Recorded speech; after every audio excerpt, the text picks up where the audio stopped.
Assalamualaikum warahmatullahi wabarakatuh. Apa kabarnya anak-anak hari ini?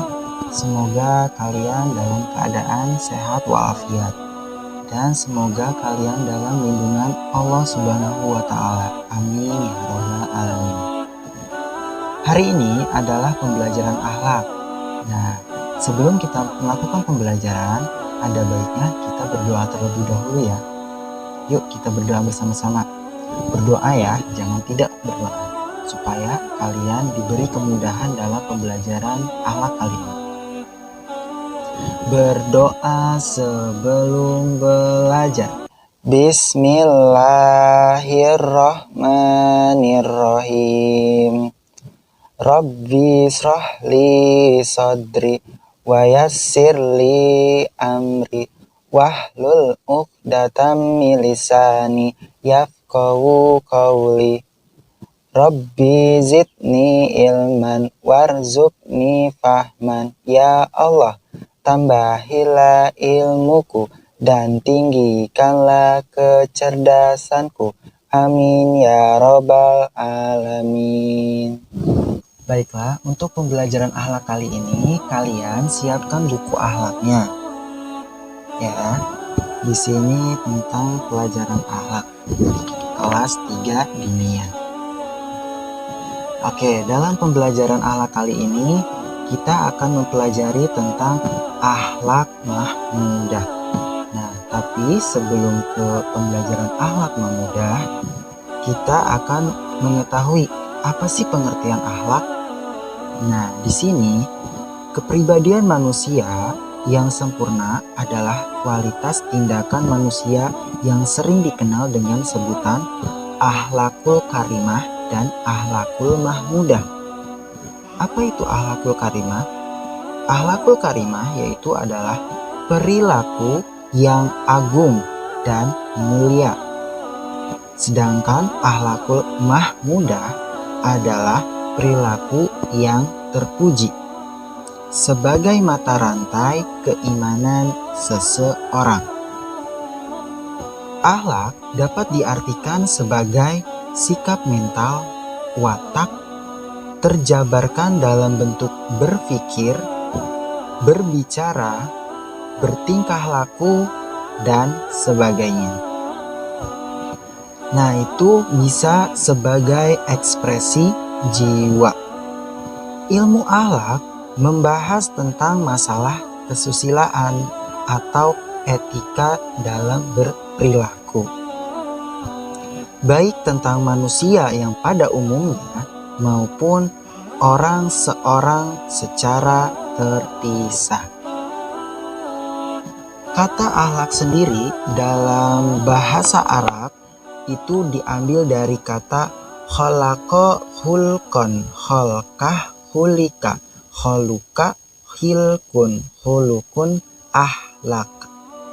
Nah, semua kata ini mengandung makna yaitu menjadikan, membuat, menciptakan, usang, pantas, pembawaan atau naluri, dan budi pekerti atau tabiat. Nah, kata akhlak merupakan jamak dari kata khulukun yang mengandung arti pembawaan atau budi pekerti atau naluri kita. Memiliki akar kata yang sama dengan kata kholkun serta erat hubungannya dengan kata kholik atau makhluk. Nah, dari sinilah asal muasal perumusan ilmu akhlak yang merupakan hubungan timbal balik antara makhluk dengan kholik dan antara makhluk dengan makhluk.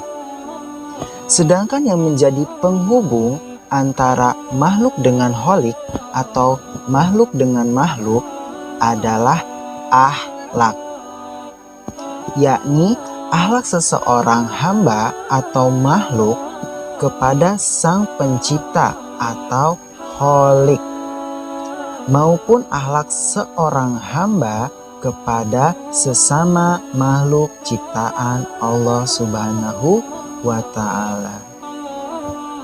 Nah, kemudian akhlak sendiri menurut istilah atau definisi itu adalah sesuatu yang menentukan batas antara baik dan buruk, terpuji dan tercela, dan tentang perbuatan manusia, lahir maupun batin. Merujuk pada definisi ini, maka wilayah atau ruang lingkup pembicaraan atau pembahasan tentang akhlak adalah yang pertama, yaitu menjelaskan arti baik dan buruk. Yang kedua, menerangkan tentang apa yang seharusnya dilakukan. Yang ketiga, menunjukkan jalan untuk melakukan perbuatan. Yang keempat, menyatakan tujuan di dalam perbuatan tersebut. Berdasarkan ruang lingkup seperti ini, maka wilayah pembahasan akhlak sudah pasti akan menjelaskan tentang arti baik dan buruk, yang semestinya dan yang tidak semestinya dilakukan oleh manusia, serta bagaimana cara seseorang dalam melakukan tindakan untuk mencapai tujuan-tujuan hidupnya. Sebab setiap perbuatan yang dilakukan manusia, baik maupun buruk, diwujudkan melalui berbagai cara atau ikhtiar dengan berbagai tujuan atau planning of goal atau target for oriented yang melekat dalam perbuatan tersebut. Tetapi ajaran Islam telah menentukan atau mengatur cara dan tujuan yang baik dan mulia dalam setiap perilaku manusia. Maka dari itu, Allah Subhanahu wa Ta'ala dalam salah satu firman-Nya di dalam Al-Quran menegaskan bahwa Bismillahirrahmanirrahim. Dzuribat alaihimudzillatu aynama sukifu illa bihablim minallah wa hablim minan nas. Yang artinya, mereka akan diliputi kehinaan di mana saja mereka berada, kecuali mereka menjalin hubungan baik dengan Allah Subhanahu wa Ta'ala dan menjalin hubungan baik sesama manusia atau dengan manusia. Quran Surat Ali Imran ayat 3, 112. Makna kata hablun berarti menjalin hubungan di sini dalam membangun akhlak yang terpuji, baik dengan Allah Subhanahu wa Ta'ala maupun dengan sesama manusia. Jika manusia tidak berhasil membangun akhlak terpuji, maka dia akan terperosok mengerjakan akhlak yang tercela dan menemukan diri dalam kehinaan yang menghancurkan dimanapun manusia berada. Oleh karena itu, di dalam ajaran Islam dikenal dua macam akhlak yang melekat pada diri manusia, yakni akhlak terpuji dan akhlak tercela atau tidak terpuji. Akhlak terpuji dalam Islam disebut dengan istilah akhlak mahmudah, sedangkan akhlak tercela atau tidak terpuji dalam Islam dikenal dengan istilah akhlak mazmumah. Nah, akhlak terpuji dalam Islam itu disebut dengan istilah akhlak mahmudah, sedangkan akhlak tercela atau akhlak tidak terpuji dalam Islam dikenal dengan istilah akhlak mazmumah. Sifat-sifat terpuji dan tercela ini selalu ada pada diri kita, yaitu sebagai manusia. Sebagai bagian dari fitrahnya sebagai makhluk terbaik, tetapi sekaligus menjadi makhluk terlemah.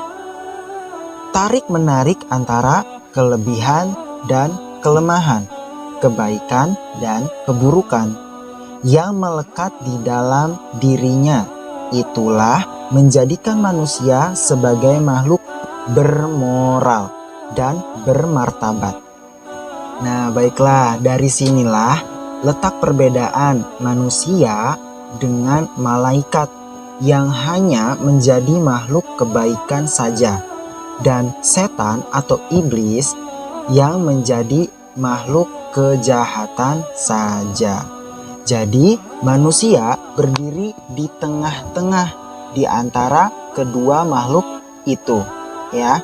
Jadi sehingga manusia disebut dalam Al-Quran sebagai umat tengah atau ummatan wasatun.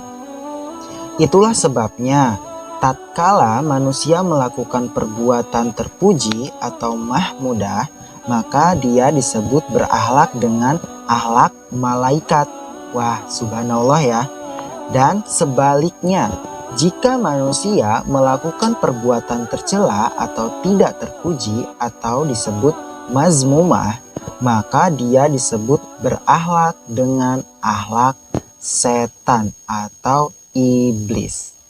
Jadi kita sebagai manusia harus melakukan hal-hal atau perbuatan yang baik, ya.